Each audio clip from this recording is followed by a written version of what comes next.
Welcome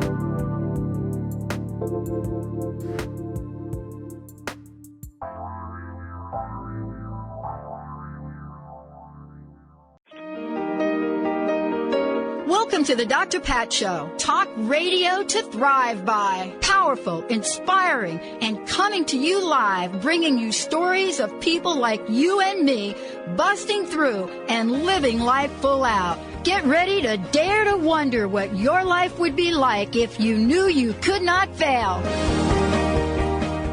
Welcome, welcome, Transformation Talk Radio listeners. I'm Ellen Stewart, and I am the Pushy broad from the Bronx. I am subbing today for Dr. Pat, so good morning, Seattle, and good afternoon, West Coast. I have a really special show for you today. We're doing an exclusive episode of Recovery Recharged. Today, we're going to talk about some tips and tools that will work for everyone interested in recovery and also interested in moving your life forward. I have a very special interview with a friend of mine and a colleague, David Blackwell. We're going to talk today about how a recovery coach helps someone stay clean and sober. And we're also going to talk about how you keep your life on track with powerful tips and tools from David and from myself. So let me introduce to you a good friend and colleague of mine and tell you a little bit about him. David is a professional, well-known and respected colleague in the addiction treatment field. He's worked in mental health and addiction for more than 30 years. He's got a master's and an EDS in counseling and psychological services. He served as a counselor in private practice for over 16 years. He's worked in treatment and in rehab with some of the finest facilities in the country. He's been a professional executive scream-free and recovery coach for quite some time, and now he's Chief Programming Officer of K Recovery in Atlanta and across the United States. Welcome to David Blackwell. David, how you doing? I'm doing great. It's good to see you, Ellen. It's good to see you too. We've been doing this for a while now. You and I have been in private practice as recovery coaches for quite some time.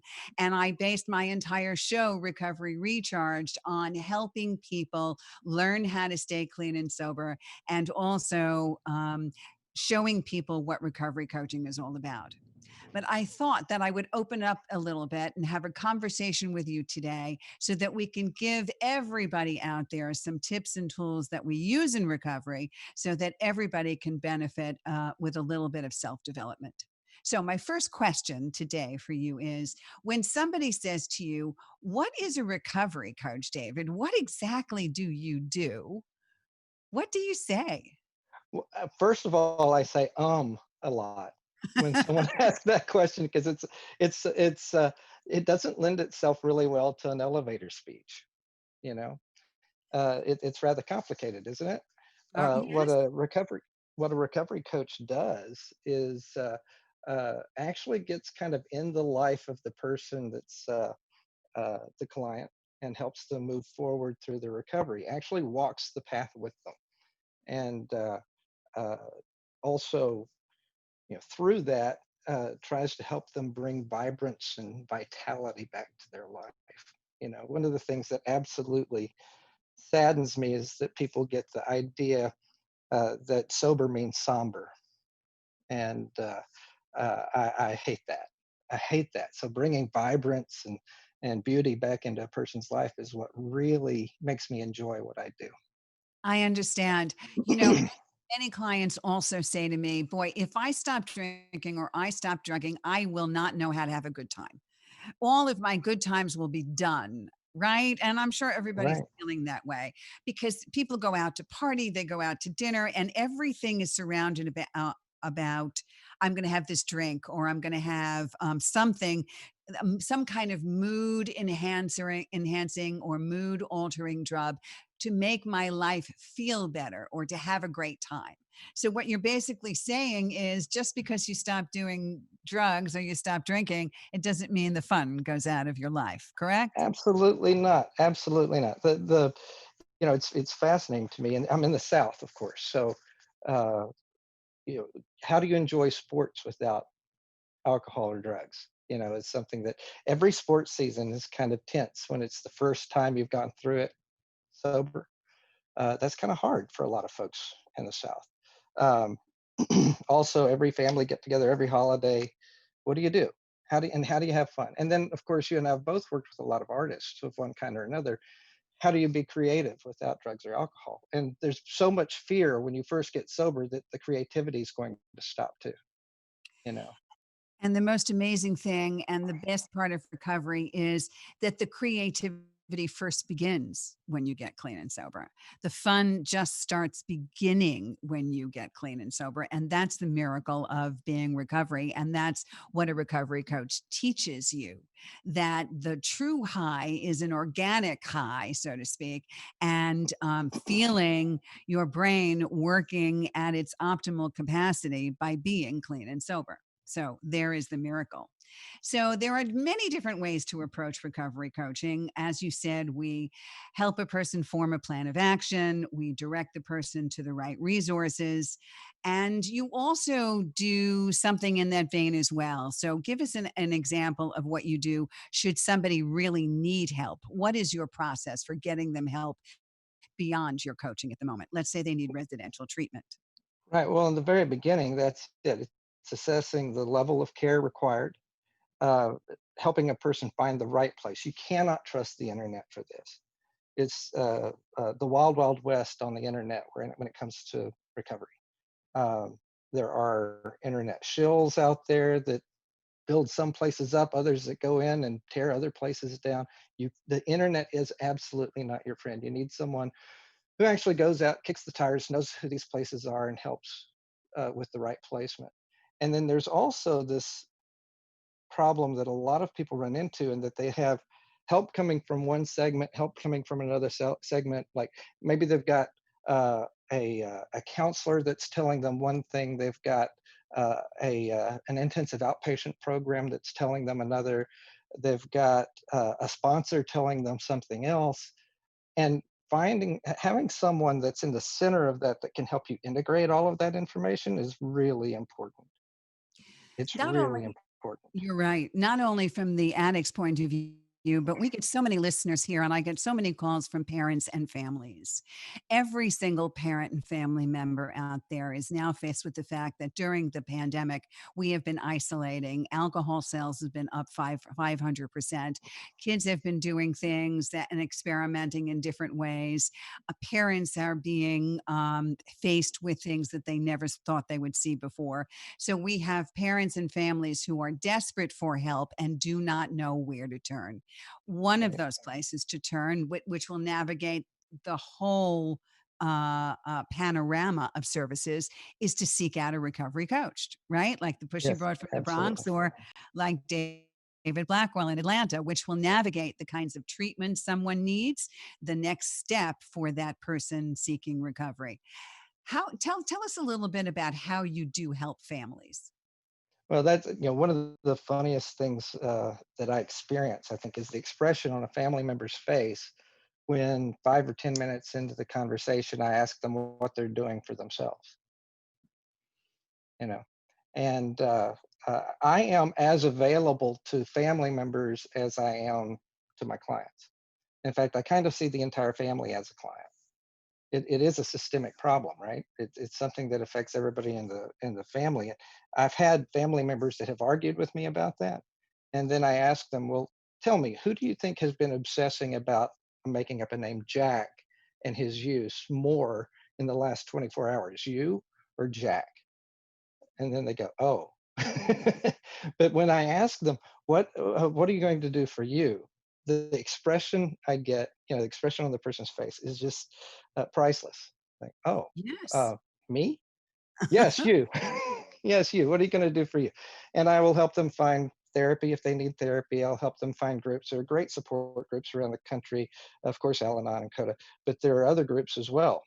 Uh, Much more, privatized sorts of groups. Like in Atlanta, there's a great one called the Prodigal Child Ministries, and there are all kinds of resources like that around the country that I try to get people hooked up with. But just as important, I try to make sure that they understand that I am available.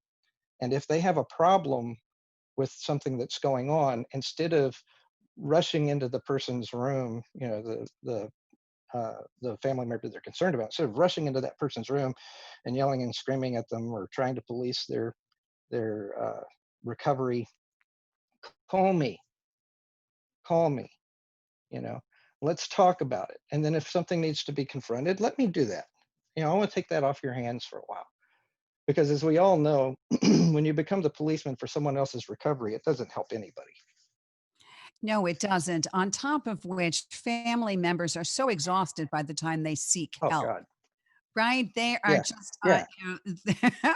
they are just, Well, please, somebody take this and fix this because I don't know what to do anymore, pulling their hair out of their head, screaming and yelling. So it's a very big relief for them to say, God, I don't have to deal with this anymore. This person, this recovery coach uh, is going to be the buffer between right. between me and the world exploding. That's And right. And that's and you've never seen anyone look happier than when you look at a family and say, you are now fired as the policeman of so and so's recovery. You know, people aren't usually overjoyed about being fired, but family members certainly are in this situation. I've You're seen fired. families break down and cry. Yes, yes, in relief. With in relief, in joy. Oh my Yeah. God, I don't have to deal with this anymore. I don't have to wait and watch for my husband to come home and wonder about how many liquor bottles he's hiding, or worry about the fact that my wife is driving the kids around drunk, or now I don't have to really be the buffer to find out whether or not my kid is vaping marijuana because Mm. now I have a professional. And that is why what we do is so important and Uh, so urgent and so paramount to helping families in general. So if you have a question about this, I know Dr. Pat uses this time as a call-in show. We will do the same today. So take a look. I'm sure there's a number on the screen someplace, and we'll get it on Transformation Talk Radio here so that you can call in and ask myself or David a question, anything about recovery. We'd be happy to help you, and we'll move on from here. So going forward, because we talked a little bit about it, I just want to talk about very, very briefly what a coach does in practice, just initially, and then we're going to take a break. Okay, so David, let's give us a little encapsulated 1 minute version of the kinds of things that you do. well, of course, there's coming up with a plan of action. Steps, how to get from one step to the other. Um, Connection is vitally important. You know, throughout the entire process. Uh, Isolation is the killer, right? So that connection is part of the cure. Having that real connection is really powerful. But putting together a step-by-step plan and helping a person meet those goals and get where they want to go is real important. Right. The plan is the most important thing. When we come back, we're going to talk about how a recovery coach accomplishes these things with their clients and how we've actually helped people, and then all the tips and tools and tricks that you need. All right, we'll be right back. Coming up is Ellen Stewart, stepping in as guest host of the Dr. Pat Show. Welcome back, Transformation Talk Radio listeners. My name is Ellen Stewart. I am the pushy broad from the Bronx, and this is my show, Recovery Recharged. I am subbing today for Dr. Pat, but if you want to hear an exclusive interview with Dr. Pat this evening, then please join me and her on my show tonight, Women Who Push for More, 2 p.m. Pacific, 5 p.m. Eastern, an exclusive one-on-one interview with the original Pushy Broad and the woman who pushes for more, Dr. Pat Basili. So join us this evening at 2 p.m. Pacific, 5 p.m. Eastern. Right now, on my special episode of Recovery Recharged, I have my very special guest, David Blackwell, who is also a recovery coach. And we have been talking about how recovery coaches help addicts and people in recovery and families walk through the path and begin to develop their lives free from alcohol and substance misuse. We were talking about the first steps in that process. And David, I want to go back a little bit and talk about exactly what happens in the beginning and the importance of something called an assessment. So explain that to us, please. In the very beginning, what I like to do with every client is try to find out where they are, what they've tried, what worked, what didn't work, uh, what uh, what their personality is like, how they learn is very important. Uh, what uh, what kind of family connections and support they have. All of those things are so important if you're going to structure a customized plan to deal with someone. One of the things that we forget about in mental health and in medicine is that everyone is a unique organism. We have similarities, obviously, but every one of us is unique. No one in the world has had my DNA and my exact set of experiences from my perspective, standing in my shoes. No one's had that. And one of the things that a lot of my clients, I think, find comforting is that I don't assume I know what they're dealing with, and I don't assume I know the answer. Um, Frequently, I'll get a phone call from a family, and uh, they'll be surprised that we'll have a conversation and I don't shoot an answer out for them. And the response usually is one of gratitude, because I'm not talking to people who have inferior intellect that are incapable. I'm talking to very capable individuals who have run against something more complex than they know how to handle or know how to deal with. And having the respect to believe that I need more information, I think is the most important stepping stone in the very beginning, to begin it with respect and to continue that way. And to Uh, understand that addiction is a disease. It is not yes. something that any of us chose. And I've been very honest and upfront on my recovery recharge program, spending 34 years in recovery, that it is a disease and not something that I chose and not something that people with an active addiction choose to happen. So, because of that, we have the same compassion when we talk to our clients as we would with somebody that has diabetes or cancer. It would be the same kind of thing.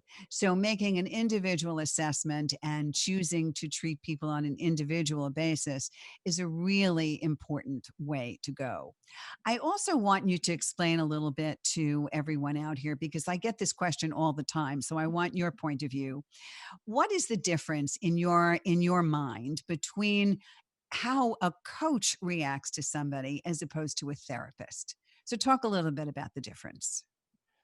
Well, a therapist, of course, is someone who begins from a clinically detached position, which is necessary, right? It helps them avoid things like transference and whatever. But it's necessary to begin from a clinically detached position. And a coach is much less so. A coach is actually involved with you. The coach is actually more available, more frequently, and it's more personal. It's not, white coat and clipboard. It's very personal and very real. It's a very real relationship that I have with my clients. Uh, Therapists are important, and I refer to therapists constantly, and I work together with therapists all the time. Uh, Very few of my clients don't have therapists. Very, very few. But that modality is missing a piece. And in coaching, that piece is availability.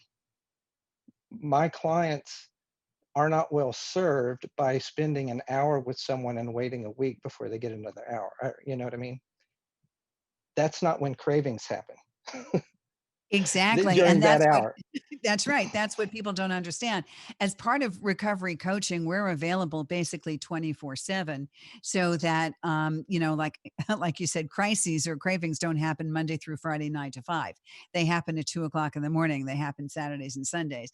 They happen in a way that we have to be available, and you are right. As far as I'm concerned, the biggest reasons why I went into coaching is because it's a more of an interactive situation. I am upfront and personal. I am letting you know what's going on. I am not spending our entire time together always asking you how do you feel about that. Okay? I'm interested in how you feel, but I am also giving you feedback and giving you some expertise, not only as a recovery coach, but from my own personal point of view as a recovering addict. So I bring another component to it as well. But like you said, instant availability, which is something that people don't understand, and people really appreciate when it comes to that. And not only for our recovering addicts and alcoholics, but we are also instantaneously available to their families as well. Right, Correct? right, right. Yeah. And if you're going to fire them as the police of their loved ones' recovery, you better be available, to talk to them. And I'll admit that gets heavy sometimes, and I have at times dropped the ball and been less available than I wanted to be. Uh, but that is the goal: is to be instantly available to every one of them and their families all the time. Um, Now, what's funny is I've not had but one or two abuse that at all.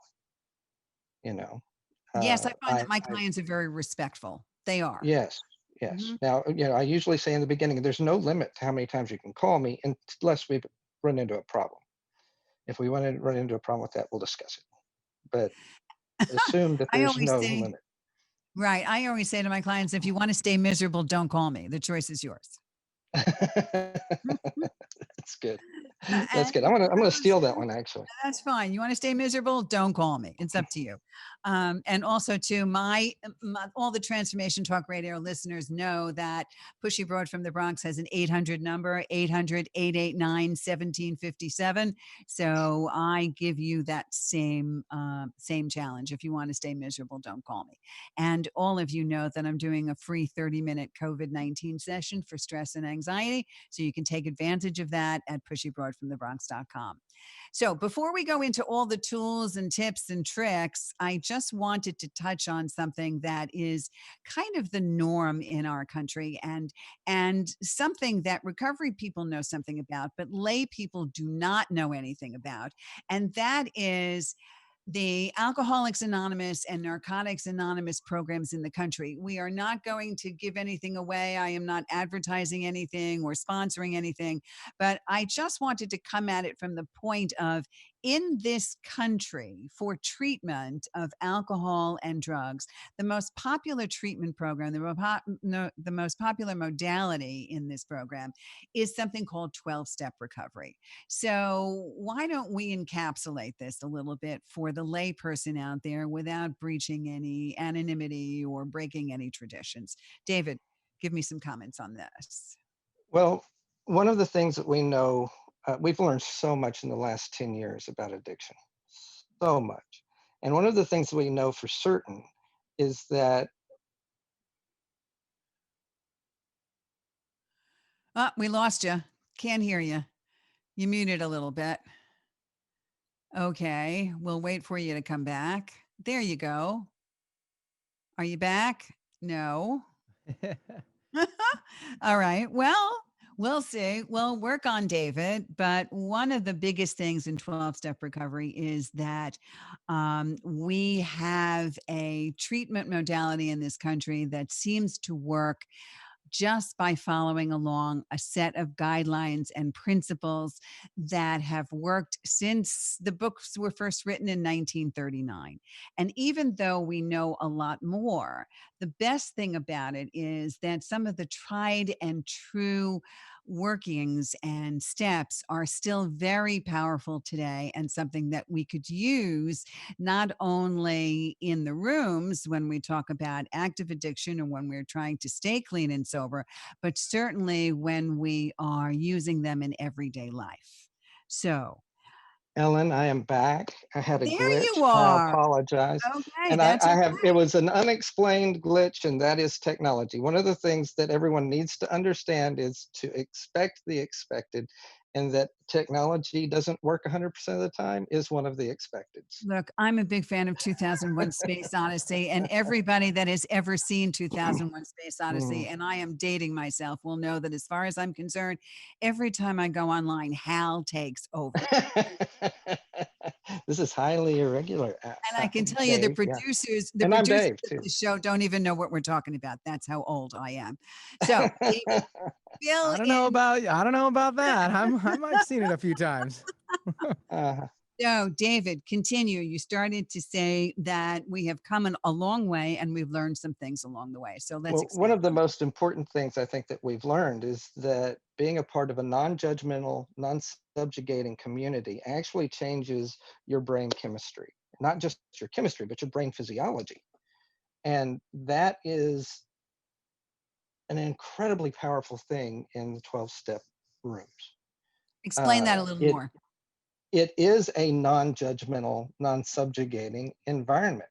And the 12 steps themselves are designed to teach me that I'm not the only one who's ever experienced this, that my most shameful things are not so bad, that uh, there's a way out of that. And all of those things serve to keep me isolated, right? But the 12 steps are designed to help bring me back and bring me into community. We know from dozens and dozens of animal and human experiments that the more isolated I get, the more primitive I become. And the higher functions that I have are not available when I am primitive like that. Um, but being in community, you take any primate out of its community and it goes primitive. And so one of the big points of the 12-step communities is to put you in a community, one that doesn't subjugate you, one that doesn't judge you, and one that supports you. And that is when human beings thrive. And so, I mean, even with people who are not suffering from addiction, some kind of community like that is vital. It is. And that's why there are so many people that can benefit just from reading the 12 steps of recovery, whether or Mm-hmm. not they are going through an active addiction. And also understanding that it helps in a variety of ways. I mean, it's not just alcohol and a mood altering substance. We can talk about addiction in terms of overeating and eating disorder. We can talk about addiction in terms of gambling, pornography, sex addiction, anything that drives you to utilizing an external substance or a behavior that is a compulsion to escape what you need to be facing at the moment. So that's something that is really important. And you're right. In today's world, we have learned that the opposite of active addiction is now community.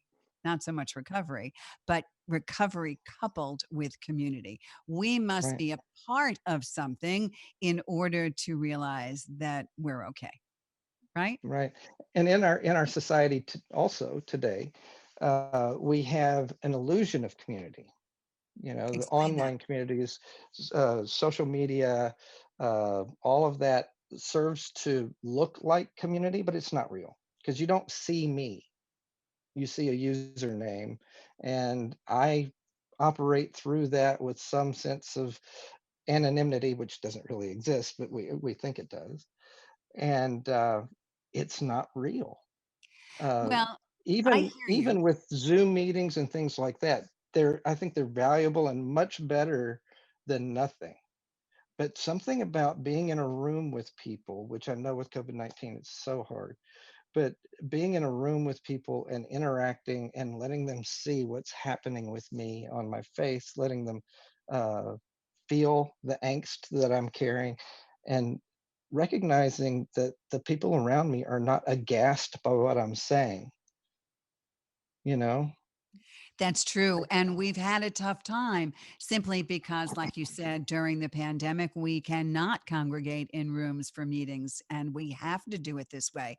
And we have to sit face to face in a Zoom confrontation, or we have to maybe just do telephone meetings and something is lost. There is no question, which is why recovery coaches like you and I are busier than ever because Exactly right. people need the connection. So we go out with our masks and we sit outside and we go 6 feet apart and we make that physical connection to tell people that we're here for you. I've had to get so creative in finding ways to meet with folks safely throughout this. But I have a number of people that, if it were not for us finding ways to get together, they would have no human contact whatsoever. And this is an important time for what you and I do. Uh, Absolutely. One of the things that a good coach does is helps bridge that gap between the time a person first realizes the isolation they're in and their introduction into a really good, vibrant, recovering community, whatever that looks like for them.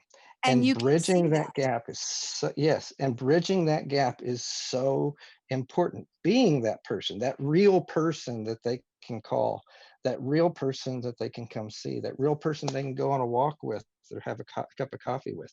And until a person has their community and has a sponsor, that is so vital. And then after that, it's still important because it helps, like I said before, integrate all of that information that they're getting from so many different sources. It You know? does. It does. So now I think we're going to give everybody a little treat because I know we have put together a really good list and I want to try to get to as many as we can. I feel like Dave Letterman, the top 10 inspirational, right? That's That's it. I sure. feel like it's top 10 stuff here, but we've put together quite a few and I want to at least get to the top 10 and see where we go from here because we're about, I don't know, 20, maybe 15, 20 minutes away from the end. But so top 10 inspirational addiction or Alcoholics Anonymous sayings and what they mean, or recovery tips and tricks. And some of these are oldies but goodies. And I want you to understand that whether or not you are suffering from an addiction, you can really benefit from these words. So I need you to take some to heart and maybe take them with you. This is a brand new season. For some people, we think of September as a brand new year. We are rolling past some things. We're opening ourselves up a little bit more. Some of the pandemic is dying down in some areas. We're getting out a little more. We're beginning to move out of the summer haze into the fall where change is happening. So let's take some of these things and David and I will break it down so you can take these tools with you in the fall. Okay? So David, what's the first one on our list? Well, the first one is easy does it, you know. But it's important to understand when you hear these things, it's very easy to roll your eyes and say, yeah, yeah, yeah, because they do have a tendency to sound trite or to sound overused. But the important thing is that they actually are valuable. And it's important to kind of embrace the corniness of it and go ahead and hear it, and try to figure out what it means for you. Um, it is so common for a person to go into a 12-step meeting and hear these sayings and think it sounds like a mantra from a cult.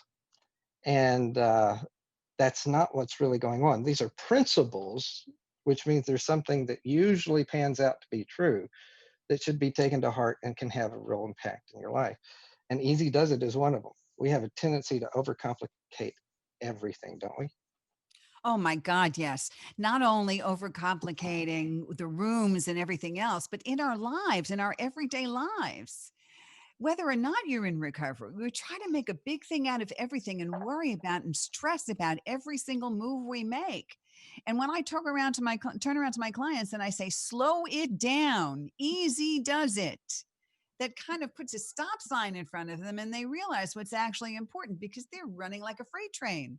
So we really have to slow our brains down. And easy does it is a simplified way of saying, whoa, okay, put the brakes on. Just whoa. It's kind of, One- it's kind of, yeah, it's kind of the first step in mindfulness, isn't it? Because we have a tendency to chase problems that are not in our room.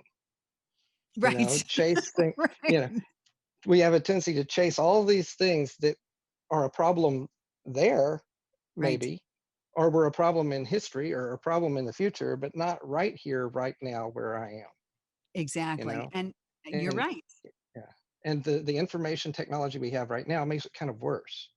We hear about everything that's happening everywhere in the world immediately, and that is not particularly healthy.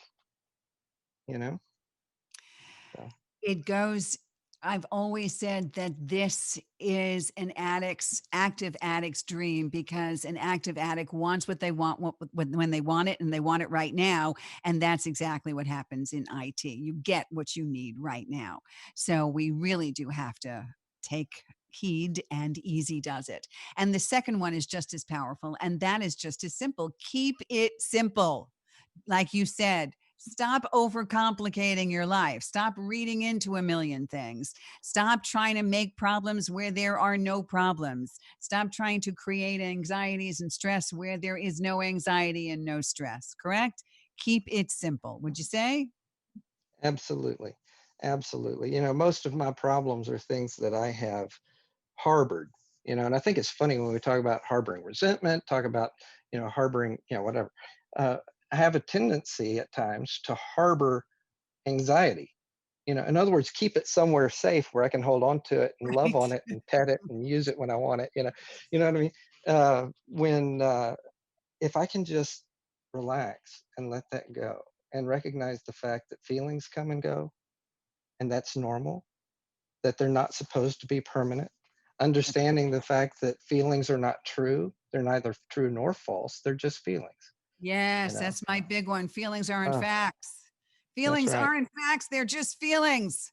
Your That's feelings right. can change. One minute you're happy, one minute you're sad. Feelings can change. If you don't get anything else from this hour, you need to get that. Okay. Feelings aren't facts. Absolutely. They are just Absolutely. feelings. Just Exactly. because I feel it doesn't make it true, That's you know. right. When I That's was when I was a teenager, I felt like I was 10 foot tall and bulletproof. That was absolutely not true, but I exactly. felt it, you know. Exactly. That's the number one thing. I love yelling at that, yelling that to my clients. Feelings aren't facts. Get over your feelings, for God's sakes. Well, Stop that's making because you're a stuff pushy. up. That's because you're a pushy broad. Yes, That's why. good. That's right.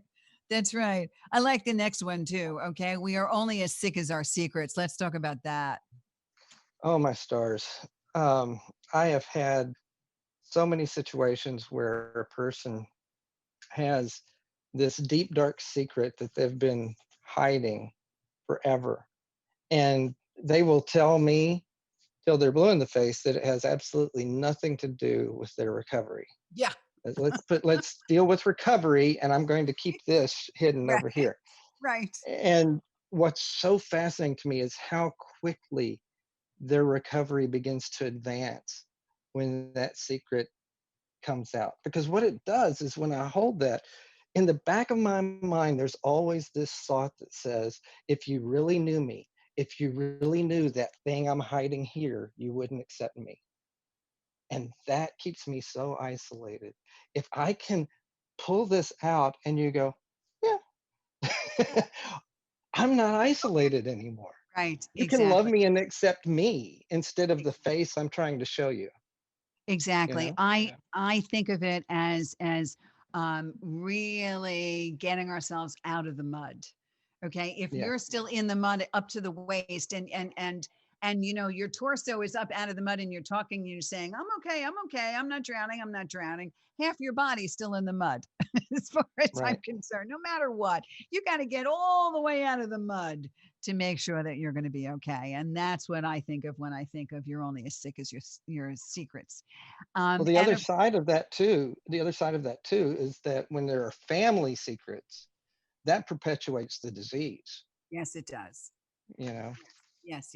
Let's not tell anybody that John is suffering from drinking too much, or I don't want to tell anybody that this has happened a long time ago, and this is responsible for some of the trauma in Mary's life, or whatever that is. All of those secrets play on how we react as adults and how we develop. So we have to get all those secrets out. There's no question. And All that right. was harder to do 8 months ago. 8 months ago, you could say, hey, I'm calling in sick, and then someone would have a follow-up question. Yes, With COVID-19, yes, you call in sick, they don't expect to hear from you for 2 weeks, that's right. That's you know? exactly right. You're right. And So, what's the next one? first things first, which is interesting because it's actually fourth. Yeah. But yeah, then our next one we have here is first things first. What do you think about with that one? Well, I think that it's just so for me it's a mindfulness thing. That makes it a mindfulness thing for me because you can run down the list of things. I have clients that start talking to me about something that they really need to get out, and all they keep talking about is stuff that is going to be happening or stuff that they need to do, and they give me 10 different things that they're worried about. And then I try to bring it back to them. And that's when I turn around and say, first things first, because this, I believe, helps the logical mind. I'm a teacher. I've always been a teacher. And for me, it's thinking in a linear progression of things. What's the first thing you want to accomplish? What's the first thing you want to do? Wherever your feet are, that's where your brain has to be. What's happening now? And also what we do as recovery coaches. I think that we are solution oriented. So let's get to the first situation and find the first solution for it. So that's what it means to me. What about you, I David? had a client years ago that uh, was feeling really overwhelmed with all of the paperwork stuff he needed to get done for his company. He owned his own company, and he just was overwhelmed, and that made him freeze, right? But what got him out of that was making the goal to just open his laptop, plug in the charger, and boot it up. You know, that's it. Just that one thing. That's That right. was the only goal. And And that was within 5 minutes, yeah, and then within 5 minutes, he was working on a spreadsheet that he had been needing to work on for a long time. Because after you do that, after you have it all booted up and everything, well, I'll go ahead and open Excel. You know, okay, well, where's the file? You know, You're right. That all is first things first. So when we come back, we've got six more and we've got about 10 minutes. So that's what we're going to do when we come back. So, Benny, if you're ready, we'll be right back. Coming up is Ellen Stewart, stepping in as guest host of the Dr. Pat Show. Welcome back, Transformation Talk Radio listeners. I'm Ellen Stewart, the pushy broad from the Bronx, and this is Recovery Recharged.